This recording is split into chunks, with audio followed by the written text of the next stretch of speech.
The cake arrived at 3:12 p.m. Vanilla, white frosting, blue trim. My daughter Emily stood beside the table with both hands behind her back, waiting. The backyard was full. Folding chairs, paper plates, phones already out. My Uncle Raymond came through the side gate late, sunglasses on, beer in hand, smiling like he'd missed nothing. "Who made this?" he asked. No one answered fast enough.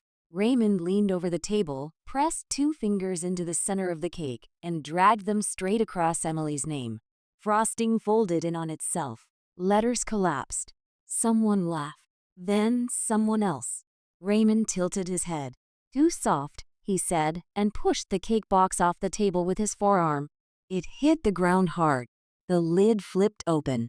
The cake slid sideways into the grass. Emily didn't cry. She didn't move. My cousin Lena covered her mouth, smiling. My brother Paul shook his head, amused. A phone camera zoomed in. "Relax," Raymond said. "Kids need thicker skin." My father George looked down at his plate. Didn't say anything. I stepped forward 1 step. My mother Carol touched my wrist once. "Light. Final." "Not here," she said. The music kept playing. Someone clapped, trying to reset the moment. Emily stared at the cake on the ground. Grass stuck to the frosting. Ants were already moving in. Raymond raised his bottle. "We'll get her another one." No one told him to leave. I checked the time again. 3:18 p.m. The park permit ended at 4, and everyone was still laughing while my daughter stood there with nothing left to blow out. Carol didn't speak right away. She reached into her purse instead. Slow. Careful. Raymond was still talking. Joking now. Louder. My mother pulled out her phone and unlocked it with her thumb. She didn't raise her voice. She didn't look at him yet. "Raymond," she said. He turned, irritated. "What?" Carol held the phone up between them. "Not high. Just enough. 1 photo." Raymond squinted. His smile stayed for half a second too long. "Do you remember this?" Carol asked. The laughter thinned. Someone stopped recording. Emily shifted closer to my leg. Her shoulder pressed into me. Raymond let out a short laugh. "What is that supposed to be?" Carol didn't answer him. She turned the phone slightly so others could see. My brother Paul leaned forward. Lena's smile slid off her face. It was an old photo. Printed date burned into the corner. Faded colors. Night flash. Raymond standing in a kitchen. A cake smashed flat on a table. His hands mid-motion. A different child crying. Not Emily. George finally looked up. Raymond's jaw tightened. "Why would you bring that out now?" Carol lowered the phone but didn't lock the screen. "You said it was nothing," she said. "That kids forget." Raymond took a step back. His heel hit a chair. "That was years ago," he said. "That wasn't like this." Carol nodded once. "Same month," she said. "Same excuse." The music skipped and cut out. Someone cleared their throat. No one laughed. Raymond's phone buzzed in his pocket. He didn't check it. Carol looked past him at George. "The park closes in 40 minutes, she said. She slipped the phone back into her purse. Emily's cake was still on the ground, and now everyone knew it wasn't the first one he destroyed. Carol didn't sit back down. She opened her purse again. This time she took out a folded paper. A permit. County seal. Her name signed at the bottom. She handed it to George. "Read the clause," she said. George adjusted his glasses. His mouth tightened. Raymond laughed once. "You're kidding." Carol turned away from him and walked toward the park entrance. The ranger truck was still there, engine running, ticket printer humming. She raised her hand. The ranger stepped out. Officer Mills. Clipboard already in his arm. "What's the issue?" he asked. Carol spoke quietly. No pointing. No names at first. "Property damage," she said. "Minor present. Second incident." She handed him her phone. Officer Mills scrolled. Stopped. Scrolled back. Raymond moved fast. "This is family," he said. "We'll handle it." Officer Mills didn't look at him. "Sir," he said, "step back." Raymond didn't. Officer Mills took one step forward. That was enough. Hall stood. Ray, stop. Raymond's face flushed. He looked around, searching for laughter. None came. Officer Mills wrote something down. Permit holder? He asked. Carol lifted her hand. You're aware, he said, that this voids today's permit. Carol nodded. He tore the paper cleanly and handed it to her. Event ends now, he said. Playground clears in 10 minutes. Emily's balloons tugged loose in the wind. Someone started packing chairs. Fast, quiet. Raymond opened his mouth again. Officer Mills turned the clipboard toward him. And sir, he said, we'll be filing this. The cake stayed where it was. And my daughter's party ended early, officially, with his name written down. By 3:31, the park was emptying. Not messy. Efficient. Chairs folded. Coolers snapped shut. Parents avoided eye contact as they loaded cars. Carol stood near the exit with Officer Mills. He handed her a pink slip, carbon copy still attached. Follow-up will be automatic, he said. No action needed today. She nodded and signed. Raymond watched from the picnic table. His bottle sat unopened now, foam warm at the rim. This is ridiculous, he said. To ruin a kid's party over cake. No one answered him. Paul carried the gift bags back to the car. Lena whispered something to her husband and looked away. Emily held one balloon by its string. The others had slipped loose and were gone.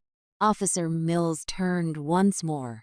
Sir, he said to Raymond, I'll need your full name. Raymond hesitated. I already gave it, he said.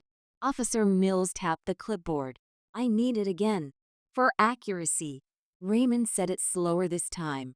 Officer Mills wrote it down. Address? He asked. Raymond glanced at Carol. She didn't look back. George cleared his throat, gave the address. Officer Mills nodded. Someone will be in touch. The ranger truck pulled away. Raymond laughed too late. A short sound. No audience. Carol walked past him without stopping. Emily, she said, let's go. Emily dropped the balloon. It bounced once on the pavement, then lifted and disappeared over the fence. Raymond stood alone at the table. The cake was still in the grass, and the paper with his name on it was already leaving the park. We left the park without speaking. Emily climbed into her seat and buckled herself. She kept her shoes on. Carol sat in the front, purse on her lap, hands folded over it. Raymond didn't follow us. He stayed behind, talking to no one. At 3:54 p.m., Carol's phone vibrated. She didn't answer it. Another vibration. Then another. George glanced over. You should. No, Carol said. She unlocked the phone and checked the screen once. Not a call. An alert. She took a screenshot, then turned the phone face down. We drove for 3 minutes before anyone spoke. Emily asked, Do I still get candles? Carol didn't answer right away. Yes, she said finally. At home. At the first red light, a different phone rang. George's. He answered, listened, didn't speak. When he hung up, his face had changed. They already pulled it, he said. Carol nodded like she'd expected that. Pulled what? I asked. She looked straight ahead. The request, she said. The one Raymond filed last spring. No one laughed. No one explained. The light turned green. George checked his mirror, then said, They're asking for confirmation.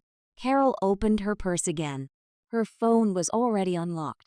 Outside, the park sign flashed closed, and whatever Raymond thought ended with a cake had followed us home. The house was quiet when we got back.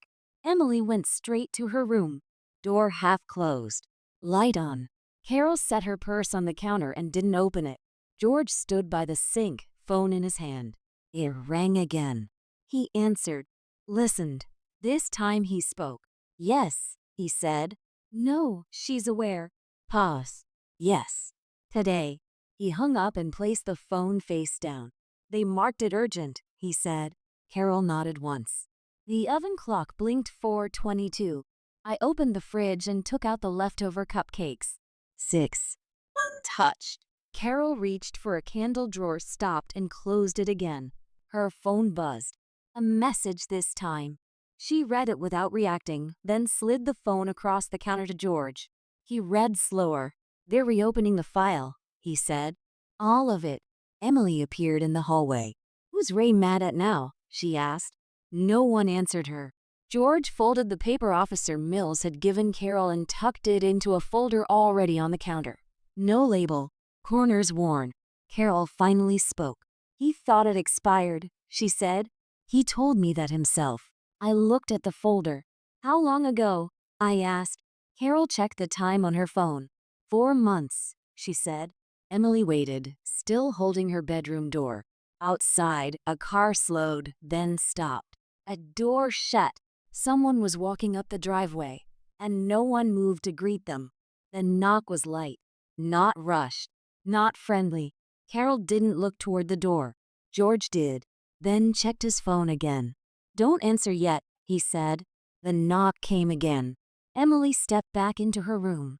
Her door clicked shut. Carol opened the folder on the counter for the first time. Inside were forms, old copies, stapled, highlighted in places that had faded. She slid one page out and placed it face down. George picked it up and read only the header. He exhaled through his nose. "He signed this," he said. "Not you." Carol nodded. Another knock, harder this time. A voice followed. Raymond's. "I just want to talk." No one answered. George flipped the page over. A date, a signature, a box marked witness. Empty. "He said it was temporary," Carol said. "He said it would roll off." The door handle turned once. Stopped. Raymond knocked again, faster now. "Carol," he said. "Open the door." George placed the paper back in the folder and closed it. "What if he contests?" he asked. Carol stood. "He already did," she said. Her phone buzzed as she reached the door. She didn't check it. She unlocked the door instead. Raymond stood there smiling too late, and Carol was already holding the document he swore no longer mattered. Raymond stepped inside without being invited. He glanced past Carol, scanning the room. Emily's door. The counter. The folder. "You didn't have to go that far," he said. Carol closed the door behind him. The sound was soft, final. George stayed where he was. Raymond laughed once. "They always overreact. You know how this works." Carol set the folder on the table but didn't open it. "You filed it," she said. Raymond waved a hand. "A precaution." George spoke. "You listed her as present." Raymond's smile slipped. "That's not what this is about," Raymond said. "It was cake. A joke." Carol reached into the folder and slid one page halfway out. "Just enough." Raymond leaned forward. "Stop. Put that away," he said. Carol didn't. George checked the time. "Someone's waiting on your answer," he said. Raymond straightened. "Waiting for what?" Carol finally looked at him. "To decide," she said, "whether today counts as a repeat." Raymond shook his head. "You can't use that." Carol tilted the page so the light hit the signature. "You already did," she said. From upstairs, something thumped softly. Emily moving. Raymond swallowed. Outside, a car engine idled at the curb, and the choice he made months ago was still open on our table. The car outside stayed running. Raymond heard it. So did George. Raymond shifted his weight. "They're not coming in," he said. George didn't answer. Carol's phone buzzed again. This time she looked. 5 minutes, she said. Raymond's voice dropped. "Carol, listen to me." She didn't respond. He stepped closer to the table. "Didn't touch the folder. That was never meant to be used," he said. "It was insurance." George finally spoke. "Insurance requires disclosure." Raymond looked at him sharply. "You knew." George shook his head once. "No." Raymond's jaw tightened. Upstairs, a toilet flushed. Emily's door opened and closed again. The oven clock ticked to 4:37. Raymond rubbed his hands together. "Fast. Then stop. If this goes through," he said, "they'll freeze it." Carol nodded. "You'll lose access," George added. Raymond laughed, short and empty. "For how long?" Carol checked her phone. That depends, she said, on what they find. The car outside shut off. A door opened. Footsteps on gravel. Raymond turned toward the window. Who did you call? He asked. Carol didn't answer. There was a knock. Firm. Different from his. George stood. Don't, Raymond said. George walked past him anyway. When he opened the door, a woman stood on the porch. Clipboard. Badge clipped to her jacket. Raymond Hale? She asked. Raymond didn't move. Carol closed the folder, and whatever was suspended by paperwork was about to be reviewed in person. The woman stepped inside when George moved aside. She didn't look at Emily's door, didn't look at the cake photos still open on Carol's phone. Ems. Hale, she said to Carol. Thank you for confirming. Carol nodded. No greeting. No explanation. The woman opened her clipboard. This won't take long, she said. That depends on cooperation. Raymond tried to smile. It didn't hold. This is unnecessary, he said. We already talked. The woman turned a page. Didn't answer him. Mr. Hale, she said, you filed a family access request on March 3rd. You certified no prior incidents involving a minor. Raymond looked at Carol. She didn't look back. The woman continued. Today's report reclassifies the request as conditional. George asked, effective when? Immediately, the woman said. She held out a pen. Signature, she said to Raymond. He didn't take it. What happens if I don't? He asked. The woman paused, then looked up. Then the access is suspended pending review, she said. All of it. Silence filled the room. Upstairs, Emily's light clicked off. Raymond finally reached for the pen. His hand shook enough for George to notice. Before he signed, Carol spoke once. You don't come near her again, she said. Not loud. Not angry. Raymond looked at her like he wanted to argue. He didn't. He signed. The woman tore off the copy and placed it on the table. We'll be in touch, she said, already turning toward the door. When it closed behind her, Raymond stood alone in the kitchen. No cake. No party. No laughter. And the thing he'd treated like a joke now had a file number and a waiting period he couldn't control. If you like this story, please like and subscribe our channel.